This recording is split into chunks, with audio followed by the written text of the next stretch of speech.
Good evening, ladies and gentlemen, and thanks for taking the rendezvous with us right here on Spectrum Television. It is the 8 p.m. Bilingual newscast. Making news tonight, driving school unions in Cameroon have staged a strike action today in the political capital Yaoundé, calling for the return of 12 exam sessions in 2024, the end of special exam sessions, and recall in the choice of jury members for practical session. Ines Pangang, tonight's newscast, tells us they are threatening to not register candidates for the upcoming session if these requests are not met. In health, parliamentarians and civil society organizations sit on one table in Yaoundé to raise funds to combat malaria, as this pathology still remains the main cause of mortality in Paul-Bia's country. This and many more will be yours in tonight's newscast. Good evening once again, ladies and gentlemen. If you're just joining us, it is the 8 p.m. bilingual newscast right here on Spectrum Television. Leila Renganseux opens these news in the French language. Good evening to you, Leila. Bonsoir à vous, la donnée ton dessin. Mesdames, bonsoir. Monsieur, bonsoir. Et merci d'être avec nous. Il est 20h sur les antennes de Spectrum Télévision. C'est le journal. Une table ronde incluant des parlementaires et des organisations de la société civile s'est tenue ce jour à Yaoundé afin de mobiliser des fonds pour rendre réelle la gratuité des soins administrés dans la lutte contre le paludisme. Le fait est que cette maladie reste la principale cause de mortalité dans notre pays, le Cameroun qui ne respecte pas toujours les conventions signées pour lutter contre le paludisme. Ines Pangang pour plus de détails. Dans les centres hospitaliers et même de mortalité au Cameroun. Le pays compte parmi les 11 les plus touchés au monde où 100% de la population est à risque de contracter la dite pathologie. Sur 100 patients qui sont allés dans les formations sanitaires, à peu près 29 sont venus du fait des symptômes du paludisme. Si on a enregistré 100 décès, autour de 10 sont survenus déçus des conséquences du paludisme. Donc ça vous donne vraiment l'ampleur du problème. Ça reste un problème de santé publique majeur. Et le gouvernement a pris le problème à bras le corps. Vous avez des plans stratégiques qui sont déroulés et mis en œuvre. L'actuel a permis des avancées significatives. Juste pour vous dire, on a gagné pratiquement 4 points par rapport à la mortalité l'année d'avant. Dans ces stratégies de lutte, la gratuité du traitement préventif intermittent à la femme enceinte et la gratuité du traitement du paludisme simple et grave chez les enfants de 0 à 5 ans. Le renforcement de ces manœuvres pour l'éradication de la pathologie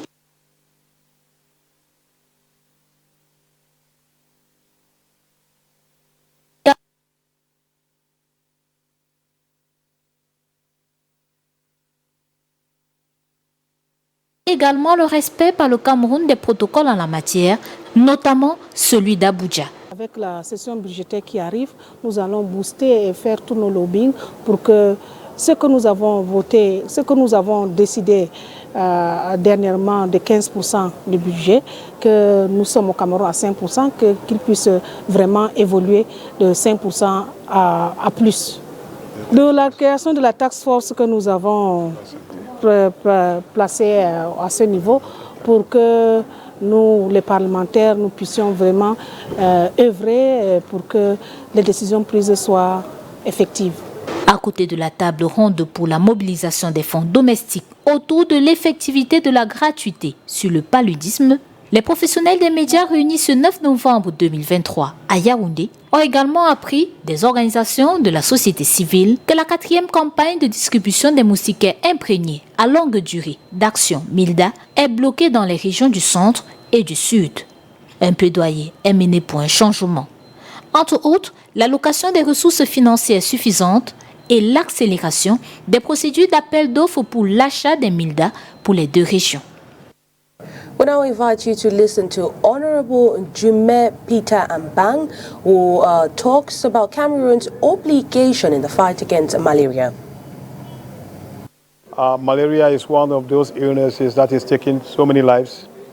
And not just that, the economic impact of malaria is enormous. And so we are here today to discuss on how we can kick away malaria in Cameroon and to see how we can build a country with healthy people so that we'll be able to benefit from a healthy society and to see how we can also mitigate. Of course, you know that many Cameroonians, more than 72% of what is coming from the treatment of malaria comes from household pockets.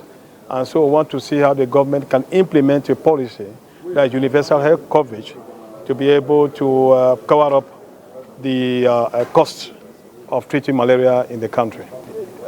During the Abuja conference 2015, the countries accepted that 15% of the budget should be on health.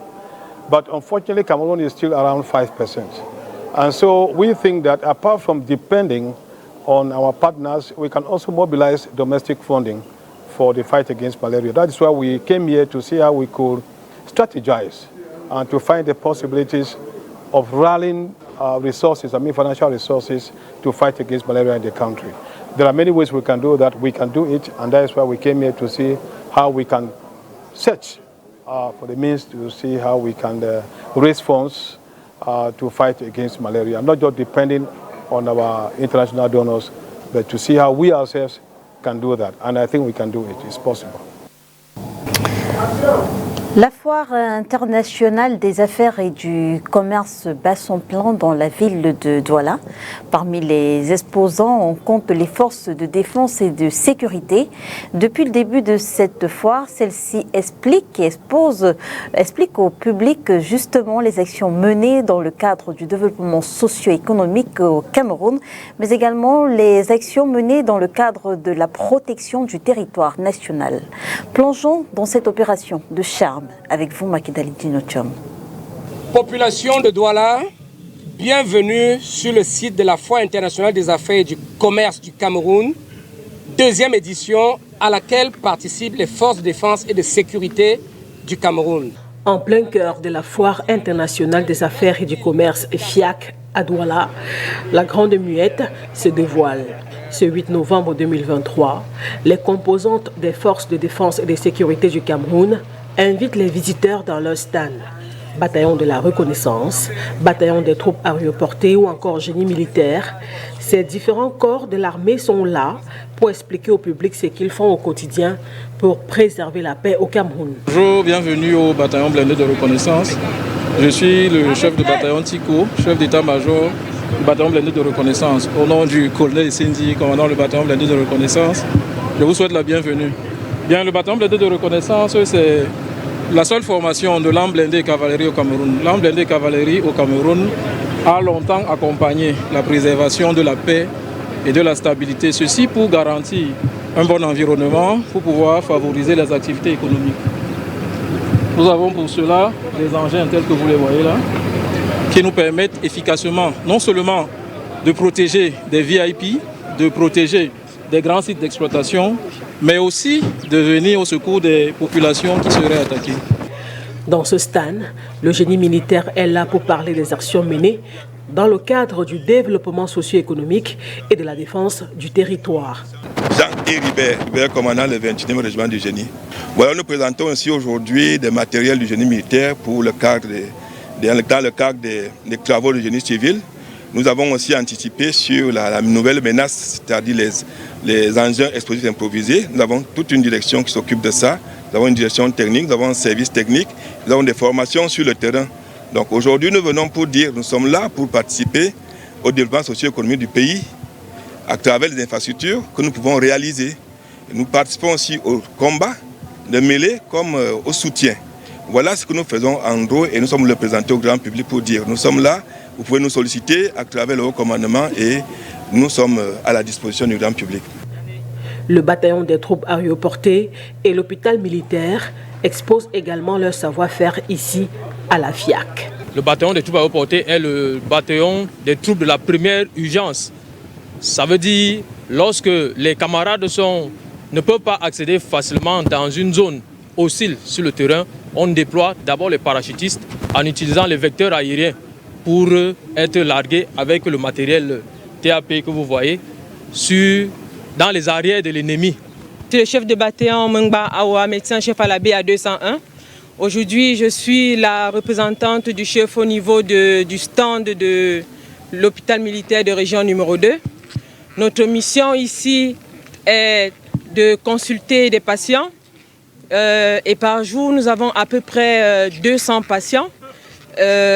toujours dans le cadre de renforcement de Armée Nation, nous les faisons gratuitement et lorsque nécessité se fait, nous les envoyons pour la meilleure prise en charge à l'hôpital de région HMR2. Jusqu'au 12 novembre, les forces de défense et de sécurité s'ouvrent au public ici à l'esplanade du stade de la réunification de Douala. Objectif, consolider les liens armée et nation. Given that tax transparency is very important in the world, our reporter Josephine Binti tells us that Cameroon has been ranked 5th on the list of tax-positive nations. This has been done by the Global Transparency Index. Let's listen to this her report for more. The latest report from the Global Tax Expenditure Transparency Index ranks Cameroon as the 5th most transparent African country and the 25th in the world in terms of tax expenditures. According to the Organization for Economic Cooperation and Development, tax expenditures are expected measures deviating from reference tax systems, which causes losses of revenue for the state, with the aim of encouraging economic behavior, particularly from taxpayers, or to subsidize certain social groups. According to this report made public on October 9 by Economic Policy Council, Paul Biya's country obtained the position thanks to a score of 57 out of 100. A score obtained thanks to a score of 14.7 on 20 for the establishment of an institutional framework guaranteeing transparency and accountability, which is the score for data on the lost tax revenue as for their evaluations. The Minister of Finance, Louis-Paul Mutaze, in a report on tax expenditure in 2021 published this year, explains that the financial regime of the state and other public entities requires the government to make a detailed presentation of the nature and budgetary cost of tax exemptions and derogations to constitute an annex to the finance law on the occasion of an adoption of each annual budget. According to this 7th report, tax expenditure amounted to 439.6 billion CFA francs in 2021, represents only 1.7% of GDP. Compared to the assessment of the 2020 fiscal year, this amount by 12.7 billion CFA francs in 2023 is due to part of the revision of the methodology. Cameroon is ahead in Africa by Benin, 1st in ranking of the continent, and 8th in the world, Niger, Tunisia and Morocco in the CEMAC zone.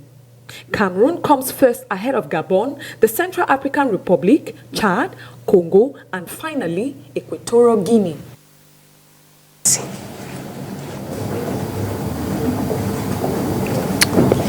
Le collectif des syndicats des auto-écoles au Cameroun a lancé un mouvement de grève ce 9 novembre 2023 dans la région du centre.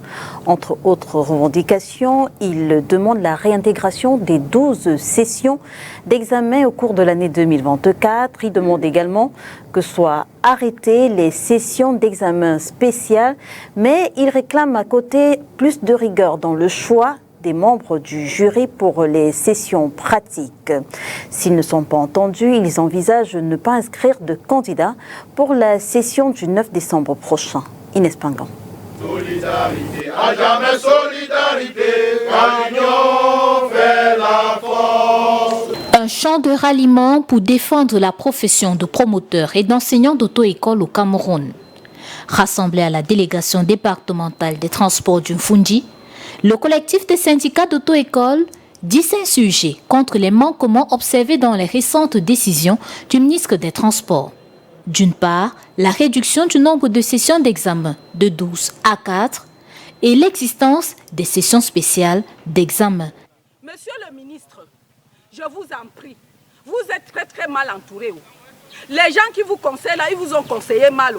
Ils ont construit leur école. Et ils veulent que vous nous détruisez, vous détruisez l'auto-école pour valoriser leurs histoires qu'ils ont fait là. Je vous en prie, regardez bien. Vous ne pouvez pas valoriser les sessions spéciales où vous donnez les permis à des candidats qui n'ont même pas 10 jours de formation. Et vous nous demandez une effectivité de 6 mois.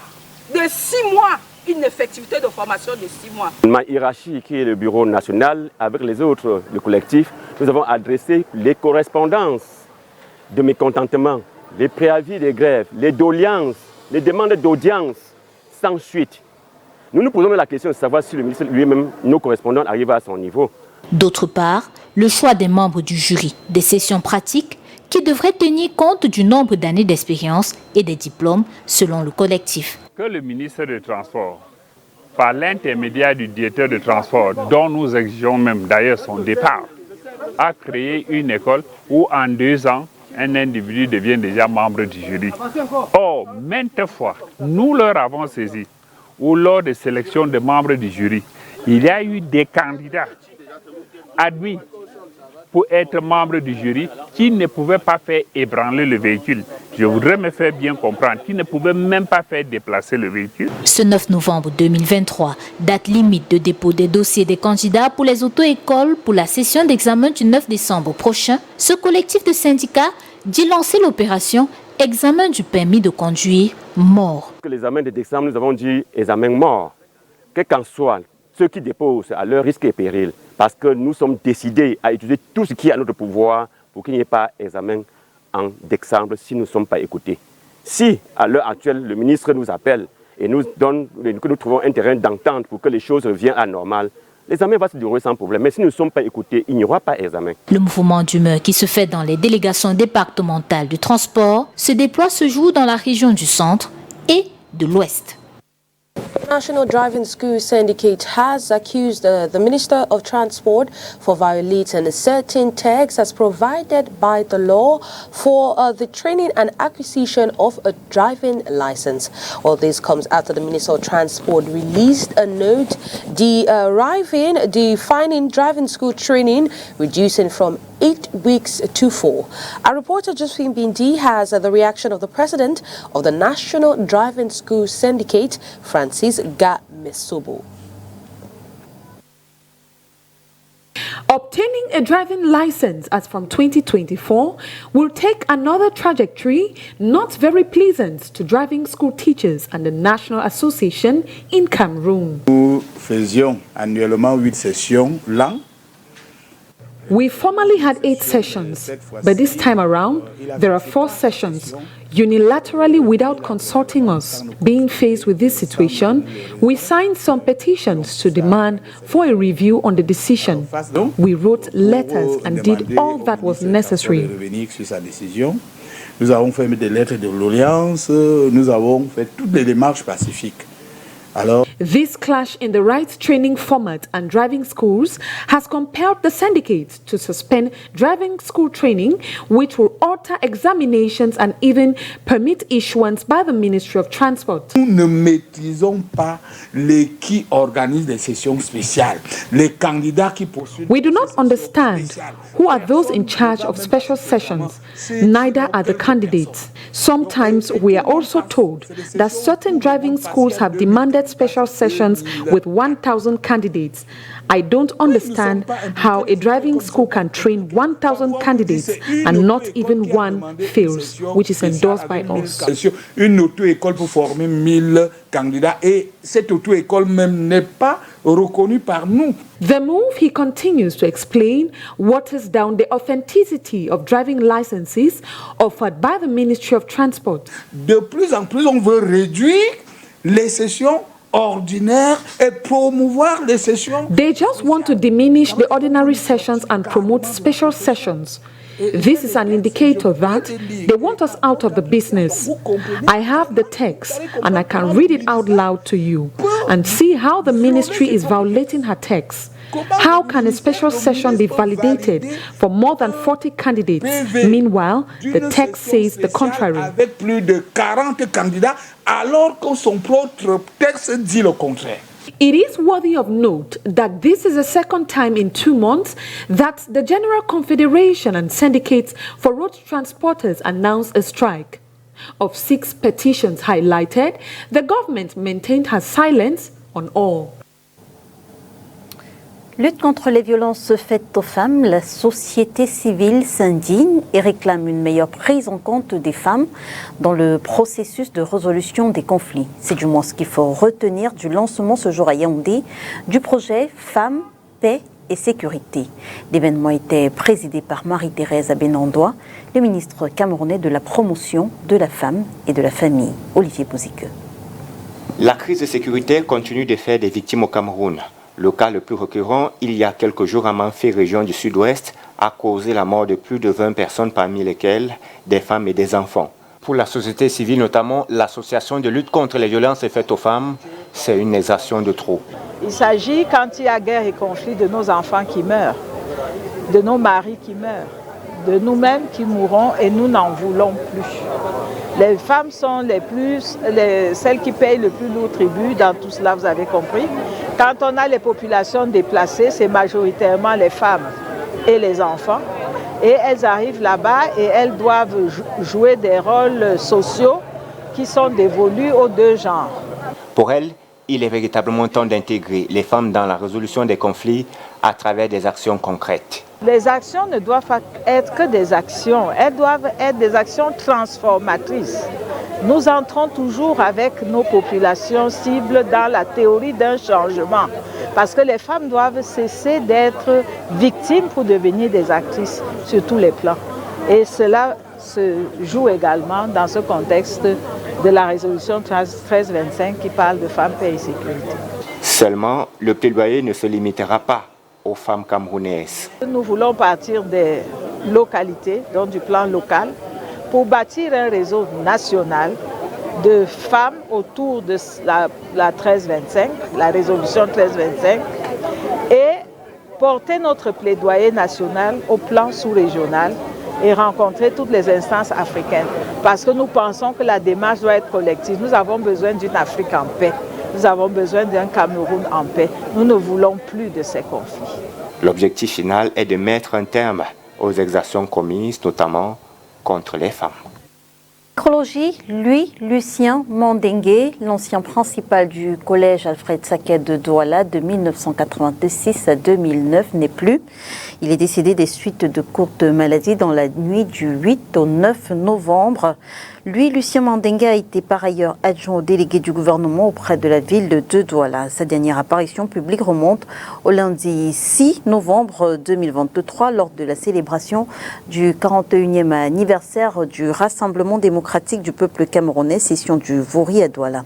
Au collège Alfred Saquer, l'émotion est vive, comme vous pourrez le constater dans ces réactions recueillies par Julie Pont.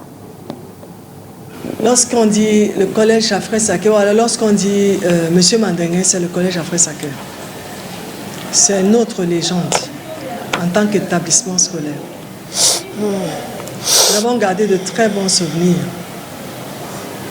C'était quelqu'un d'entier et quelqu'un de surprenant également.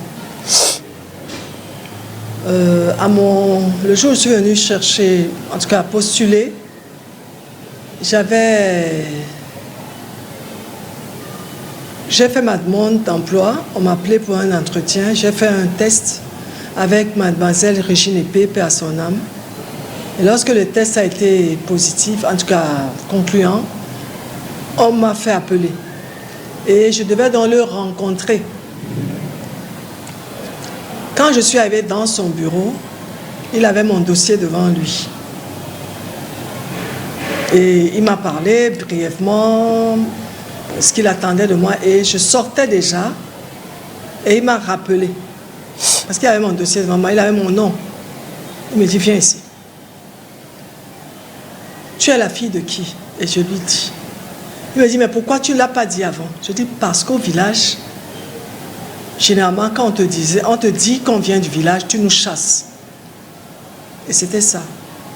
Parce que, en plus, c'est mon père à Bolantonais. Je suis une daïdo de Bolantonais. C'est les rues qui séparaient sa rue, la rue de mon père. Je me nomme Madame Ngoutane Moulion Marie-Karine. Je dirais attachée de direction de Madame la principale. Parler de M. Mandengue, je dirais tout simplement que je n'ai pas travaillé avec lui auparavant, mais hier, mercredi le 8 novembre 2023, aux environs de 13h à 14h, nous avons travaillé ensemble. Ça, c'était ma première fois de la voir face à moi. Oui.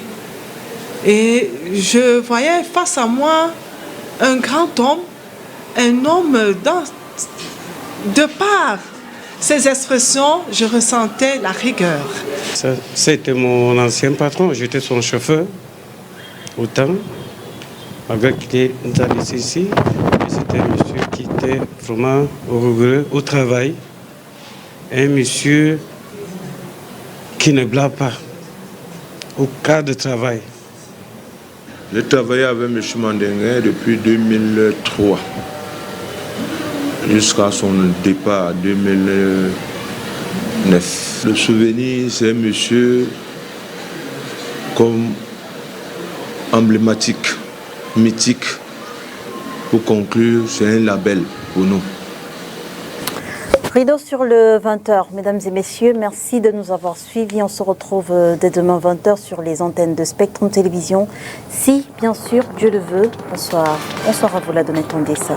Good night to you, Nida Hengansio, and good night to every viewer of Spectrum Television. Do have a wonderful night in the company of our programs.